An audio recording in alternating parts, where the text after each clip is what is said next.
Hello everyone, and welcome to the next edition of the Holland Land Office Museum's Artifact video series.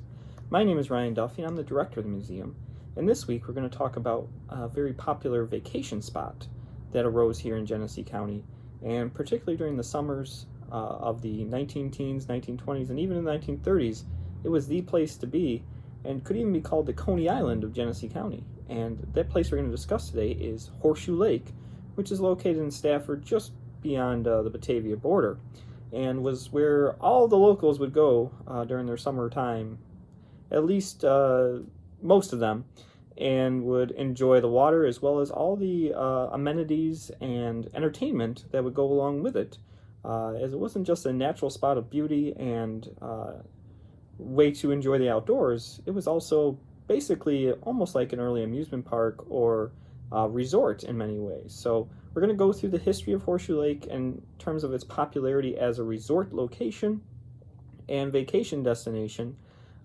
during the early 1900s. Horseshoe Lake once teemed with Coney Island spirit, and in the mid-1800s it was known as Fisher's Pond, named for Robert Fisher, who had built a mill there. And at that time, Bigelow Creek, which flowed into it, spread out in the area to a width of nearly 40 feet, much wider than it is today. And at the time, ownership of the pond had changed to Charles Snell. In 1897, Charles O. Hodges bought the area and put in a high dam and turned it into Horseshoe Lake. Now, some folks called it Hodges Ocean at the time, as kind of mocking the size of it, but there was also a big house on the hill across the road on the north side of the lake, and every so often during the summer, it was lighted up and dances were held there. And the house was also used as a hotel, and people could rent rooms for their vacations until the building burned down in the 1920s. Mr. Hodges also put in a picnic grove on a hill south of the lake in the 1920s and 30s, and groups would make their annual picnics there. However, the property was actually lent to Anthony J. Fix, and he made plans for a cottage colony, and it was under Mr. Fix that the lake became known as a resort area.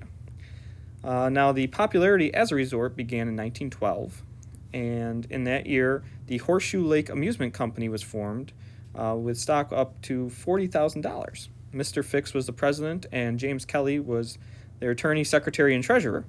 They also put in a baseball diamond east of the lake and had boats available for people to take on the lake, as well as building a bathhouse.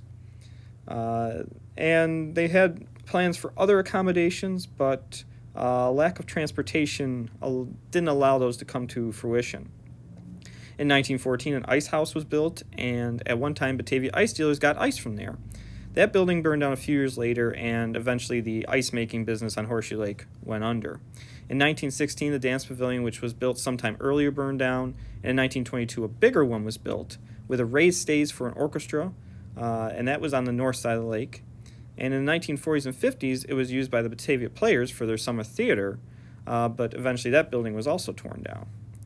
In the 1920s, the Mancuso put benches in their hardware store truck and used it to run bus service to the lake for the many vacationers. And there's also even a small midway set up, but eventually went through different owners, and the Coney Island aspect disappeared by the mid-1930s, and it became more of a residential area, which it is still today. But for a good 20 years, it was the vacation destination for Genesee County. Well, I hope you enjoyed this edition of the Artifact video series and learned a little bit more about Horseshoe Lake during its heyday as a vacation destination for those of Genesee County and farther afield. If you enjoyed this video, check out the rest of them on our YouTube channel, Holland Land Office Museum. And be sure to give any videos you enjoy a like, or even subscribe to the channel, as it helps us out a little bit, but also gets you notified quicker when we do release new content, which we're doing on the daily. But as always, the best way to learn more about any of the information that we share in these videos is to stop by the museum for yourself, and we'll be happy to share things in person that maybe we haven't shared in these videos, and you'll also get to see the artifacts up close and personal.